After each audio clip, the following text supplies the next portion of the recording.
porch where it had all begun and told me that what I was experiencing was the inevitable price of my choice. I begged her for one last solution, something that could free me from this agony. She sighed and explained that there was a way, but the cost would be immense. You could regain your peace, but the price will be that every trace of your existence disappears, she said with a coldness that chilled my blood. Your soul cannot be redeemed, but your suffering will end. That night, I returned to my room and sat in front of the broken mirror hanging on one of the walls. I looked at my reflection, trying to find the man I once was, but there was nothing left. My face was a shadow of what it had once been, and my eyes were filled with emptiness. I knew I couldn't continue living this way, but I also couldn't accept disappearing completely. The decision I had to make was impossible. As I wrestled with my thoughts, the voices grew louder, and the man in black appeared once again. This time he wasn't in the shadows. He was right in front of me, tangible, with a macabre smile that took my breath away. His presence filled the room with an unbearable cold, and his deep, resonant voice broke the silence. Time is running out, Ramon. It's time to pay. The presence of the man in black in my room that night marked the beginning of the end. His grave and cutting voice echoed in my mind like an irrevocable sentence. Time is running out, he said, and those words repeated in my head like an endless echo.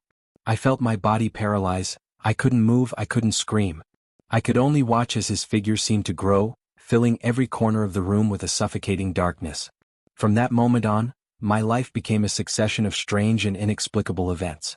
During the day, shadows seemed to follow me, projecting in places where they shouldn't be. At night, the screams and murmurs were so intense that I could barely sleep. Even when I managed to close my eyes, the nightmares trapped me. They were always the same, me trapped in a dark, inescapable place, while the figure of the man in black watched from the shadows, silently laughing. My body, already weakened by the illness, began to fail in ways the doctors couldn't explain.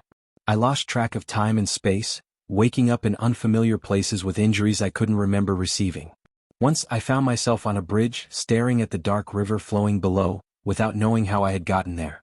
My mind was in chaos, and each passing day I felt like I was losing control of my own life.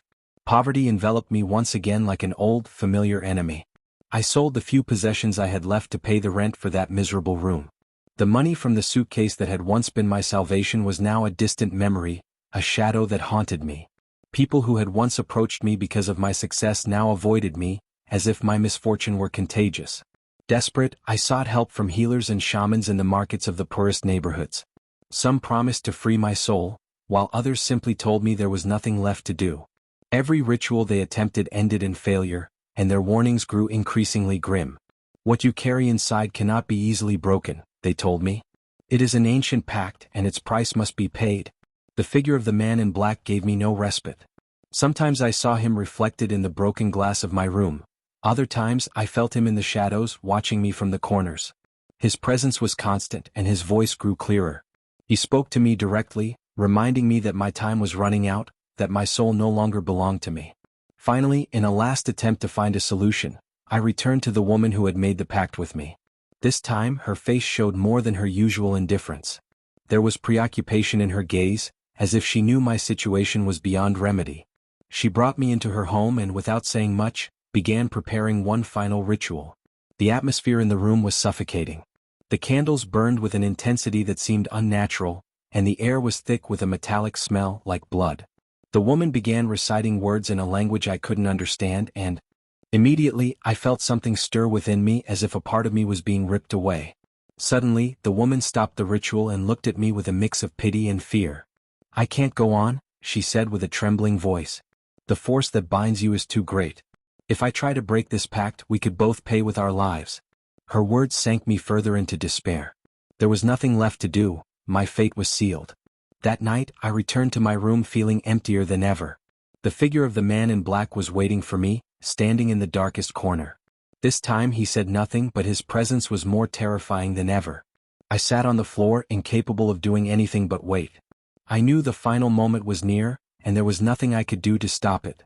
That night felt like time itself had stopped. The room was engulfed in a silence that seemed to devour all sound, except for the echo of my ragged breathing. The figure of the man in black stood motionless in the corner, watching me with those dark, empty eyes that seemed to absorb any trace of light.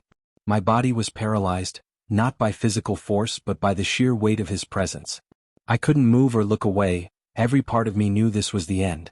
Hours passed, or so I thought, because time seemed to have no meaning in that moment. I felt life itself slipping away from me little by little. The air grew heavier and an inexplicable cold filled the room. Then, the man in black began to approach me slowly, each of his steps resonating in my mind like the beat of a drum. When he stood before me, his figure seemed taller and more imposing than ever. He extended a hand, and in that gesture, I understood that the time had come to pay the price for the pact.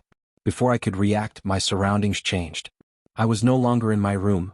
I was in a dark, empty place with no walls, no ceiling, and nothing to offer a point of reference. It was as if I had been transported to an infinite abyss. The figure of the man in black was still before me, but now his face was clearer. There were no defined features, only an absolute void where his eyes and mouth should have been. He began to speak, but his voice didn't come from his figure. It was as if it resonated from every corner of that abyss, deep and reverberating. He reminded me of the pact I had made, the promises I had accepted, and the price I had to pay. He told me that my soul no longer belonged to me and that, from that moment on, my existence would be marked by eternal suffering. I tried to speak, to plead, but no words came from my mouth. My entire being was trapped in a state of absolute despair.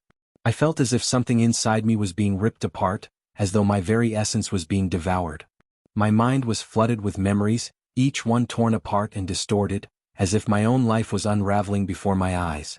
Suddenly, a light appeared in the distance.